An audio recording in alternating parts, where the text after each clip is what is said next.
जय शिवाय नमस्तुभ्यम। हम सबको पता है कि सावन का बहुत ही पवित्र महीना चल रहा है और आपको पता है कि सावन की अष्टमी तिथि आ रही है, सावन की एकादशी आ रही है, सावन के प्रदोष हैं, शिवरात्रि है, बहुत सारी तिथियां सावन की यहाँ पर आ रही हैं। तो इस सावन पे आप लोगों को कनेर के पुष्प एक छोटा सा उपाय करके देखना है, जिससे आपकी फैमिली में, आपके परिवार में किसी रूप में संकट ना आए। ये आपके पास में बहुत ही सुंदर मौका मिला है उपाय को करने का, जिससे आपके जीवन की जो दुख है, दुविधा है, तकलीफ़ें हैं, परेशानियां हैं, वो ख़त्म हो जाए। ठीक है ना। इसी की बात करेंगे, बहुत ध्यान से वीडियो को देखिएगा। चलो, सबसे पहले स्क्रीन पर आप लोग को कनेर का फूल दिखाई दे रहा होगा, है ना। देखो, सबसे पहले आपको 3 चीज़ें बताना चाहता हूँ और ये बातें आप लोग को पता होंगी जो लोग मेरी वीडियोस को पहली बार बहुत दिनों से देख रहे होंगे, उनको ये बातें पता होंगी। आप लोग के लिए एक छोटा सा होमवर्क है। होमवर्क क्या है कि आपको नीचे कमेंट सेक्शन बताना है कि आप मेरी वीडियो को कितने दिनों से देख रहे हो, कौन सी बातें अच्छी लगती हैं, कौन सी बातें बुरी लगती हैं, ताकि मैं सुधार कर पाऊँ। ठीक है ना। अब देखो, 3 चीज़ें कौन सी हैं। सबसे पहली चीज़ है, जो कनेर का पुष्प होता है वो 3 प्रकार के होते हैं। कौन कौन से? एक तो जैसा कि स्क्रीन पे दिखाई दे रहा है, पीला कनेर वैसा होता है। ठीक। दूसरा, स्क्रीन पर तो नहीं लगा पाया मैं, बाकी समझ लो ऐसे ही, सफ़ेद कनेर होता है और एक होता है पिंक कलर का, या फिर कह सकते हो हल्का सा बैगनी कलर में होता है कनेर का पुष्प। सबसे शुद्ध जो कनेर का पुष्प माना जाता है भोले बाबा के शिवलिंग पर समर्पित करने के लिए, वो कौन सा होता है? अरे बोलो जल्दी से, कौन सा होता है? पीला कनेर। तो यहाँ पर भी क्या लेना है आपको? पीला कनेर चाहिए। कितने कनेर के पुष्प चाहिए? 5। बहुत सारी मेरी बहनें हैं, बहुत मुंबई की कुछ हैं, कुछ कर्नाटका की हैं कि भैया हमें कनेर का पुष्प यहाँ नहीं मिल पाता है, हम क्या करें उसके लिए? अगर आपको कनेर का पुष्प नहीं मिल पा रहा है ना, बिल्कुल परेशान नहीं होना। कनेर का पुष्प नहीं है तो कोई भी सफ़ेद पुष्प भी ले सकते हो, कोई भी वाइट कलर का फ्लावर ले सकते हो, लेकिन ध्यान रखिएगा, सफ़ेद रंग के फ्लावर में एक फूल आता है जिसका प्यार से नाम बोलते हैं चंपा। चंपा नहीं लेना है। जो भी पुष्प, ठीक है ना, फोटो नहीं लगा पाया उसके लिए क्षमा चाहता हूँ, बट एक पुष्प होता है, गूगल कर लेना आप लोग, केतकी। ठीक है ना।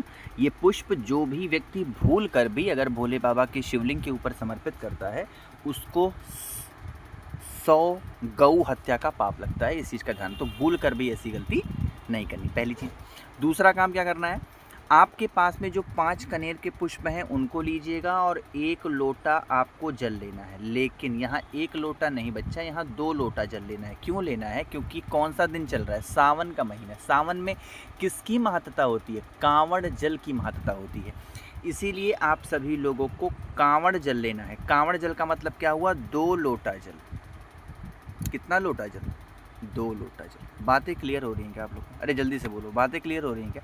चलो, 2 लोटा जल लिया, 5 कनेर का पुष्प लिया। पूज गुरु जी की कथा अगर आप ध्यान से सुनते हो, समझते हो, तो आपको पता होगा कनेर का पुष्प 5 स्थान पर समर्पित कहाँ कहाँ करना है। पहला स्थान विघ्नहर्ता भगवान गणेश का स्थान, जो कि शिवलिंग के राइट साइड है। दूसरा स्थान भगवान कार्तिकेय का, जो कि शिवलिंग के लेफ्ट साइड है। तीसरा कनेर का पुष्प माता अशोक सुंदरी के स्थान पे, जो कि जलाधारी के बिल्कुल बीचों बीच होती हैं। चौथा कनेर का पुष्प माता के हस्त कमल पर, जिसको प्यार से हम कटी भाग भी बोलते हैं, वहाँ पर। और लास्ट में भोले बाबा के शिवलिंग के ठीक कनेर का पुष्प समर्पित कर देना और यह कामना करना कि हे शिव शंभु भोलेनाथ, आज यह कनेर का पुष्प हम शिवलिंग पर समर्पित कर रहे हैं, इन्हें स्वीकार करें। हमारे घर में दुख बहुत ज़्यादा है, हमारे घर में कष्ट बहुत ज़्यादा है, हमारे घर से इस प्रकार के दुखों को, इस प्रकार के कष्ट को दूर करें, ख़त्म करें। हमारे घर में सुख शांति समृद्धि का वास सदैव बना रहे।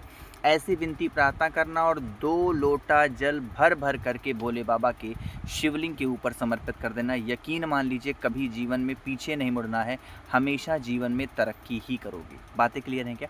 तो ये तो बात हो गई हमारे पहले उपाय की, जो कि कनेर के पुष्प के साथ। अच्छा हाँ, एक चीज़ समझाना भूल गया मैं।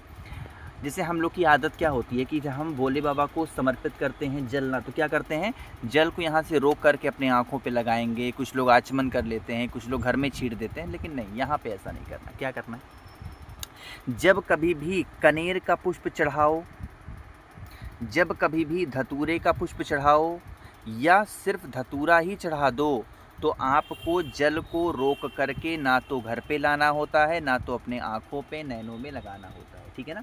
ये कुछ ऐसी बातें हैं जो चीज़ें आपको ध्यान देनी चाहिए। पहला उपाय आप लोग को समझ में आ गया है। आगे बढ़ते हैं इस वीडियो के हम लोग दूसरे उपाय की तरफ, जो कि हमें हल्दी के साथ में करना है, ठीक है ना। कहोगे भैया सावन क्या हम लोग कभी भी हल्दी भोले बाबा को समर्पित नहीं करते हैं, तो हम हल्दी क्या करेंगे, चलिए समझाते हैं। हल्दी आपको कुछ करना नहीं है, बस एक छोटा सा काम कर देना है, ठीक। काम कौन सा है, सावन के इस महीने में अगर आपके जीवन में कष्ट बहुत ज़्यादा है, किस चीज़ से संबंधित, पैसा यानी धन संपदा घर में नहीं आती, माँ लक्ष्मी का आगमन घर में नहीं है, और सबसे बड़ी बात है अगर आप कर्जे में डूबे जा रहे हो मतलब खूब कर्जे हो गए हो और उस कर्जों से छुटकारा चाहिए, तो आप इस उपाय को करेंगे, ठीक। इस उपाय के लिए कहाँ पर जाना है, आपको वट वृक्ष के नीचे जाना है, जिसको हिंदी में एक आम बोलचाल की भाषा में क्या बोलते हैं, बरगद का पेड़। उस पेड़ के नीचे जाना है। जो हल्दी मैंने आपको दिखाई है उस हल्दी को लेकर के जाना है, ठीक। एक तांबे के लोटे में जल लेकर के जाना है। किसमें, तांबे के लोटे में। ध्यान रखिएगा, तांबे के लोटे में जो जल लेकर के जाओगे उसमें सिर्फ गंगा जल डाल सकते हो, इसके अलावा उसमें कुछ और आप नहीं डाल सकते हैं। इस चीज़ का विशेष ध्यान देंगे, ठीक है ना। जो आपके पास में हल्दी है उस हल्दी को पुष्प पेड़ के नीचे समर्पित करेंगे, और हल्दी समर्पित करने के बाद में जो जल मैंने बताया है उस जल को आधा जल चढ़ाएंगे। पूरा जल पेड़ के नीचे समर्पित नहीं करना है, आधा ही जल आपको पेड़ के नीचे समर्पित करना है। किसका ध्यान लोगे, जल्दी से बता दो, क्या लिखा है, वटकेश्वर महादेव का स्मरण करके आपके कलश का आधा जल उस हल्दी के ऊपर जहाँ पर भी बरगद पेड़ के नीचे आपने समर्पित किया था। दूसरा, थोड़ा सा जल जो बचा हुआ है उसको, बचे हुए जल को किसी भी शिवलिंग पर, चाहे आपके घर का शिवलिंग हो, मंदिर का शिवलिंग हो, कहीं का भी हो, छोटा हो बड़ा हो कोई भी हो, वहाँ पर ला करके समर्पित कर देना। अपने कर्ज को छुटकारा पाने की विनती कर लेना। यकीन मानिए कभी भी आपको कर्ज से परेशान नहीं होना है, आपके जीवन में सुख शांति समृद्धि हमेशा वास करेगी, ठीक है ना। चलिए आगे बढ़ते हैं। अब इस वीडियो के हम लोग सबसे आखिरी अपने तीसरे उपाय की तरफ, जो कि हमें चावल के दाने के साथ में करना है। लेकिन उससे पहले आपको बताना चाहता हूं कि आप सभी का प्रेम बहुत ज़्यादा मिल रहा है, उसके लिए दिल से धन्यवाद। अभी तक 62,000 लोगों ने रुद्राक्ष का ऑर्डर किया है। आपके इस प्रेम, आपके इस विश्वास के लिए दिल से धन्यवाद करना चाहता हूँ। अब यहाँ पर आपको कुछ बता दूँ कि अगर आप भी मंगाना चाहते हो तो क्या करना है। एक छोटा सा ऑफर चल रहा है। ऑफर क्या है, हर रुद्राक्ष के अपने फ़ायदे हैं। 1 मुखी रुद्राक्ष सर्व सिद्धि के लिए होता है, 7 मुखी रुद्राक्ष खूब सारे पैसे के लिए, 9 मुखी रुद्राक्ष लड़ाई झगड़े के लिए, 8 मुखी बीमारी के लिए, ऐसे ही 1 मुखी से लेकर के और 14 मुखी तक हर रुद्राक्ष के अपने अलग फ़ायदे हैं।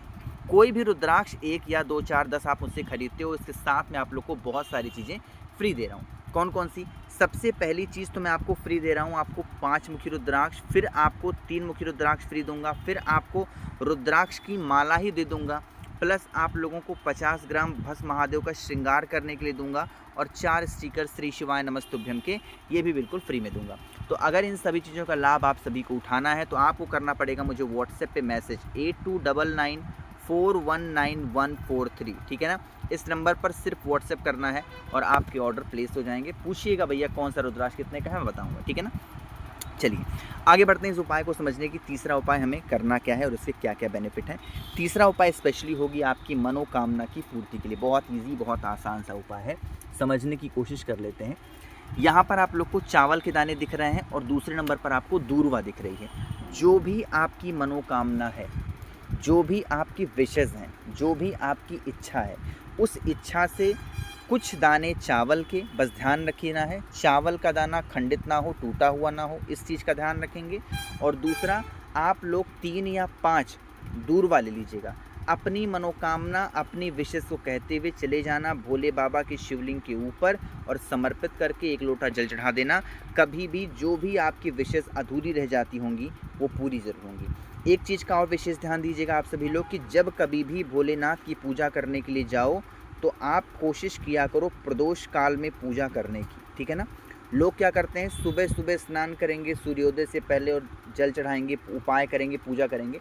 ये तरीका भी परफेक्ट है, कोई दिक्कत इसमें नहीं है, समझ रहे हो।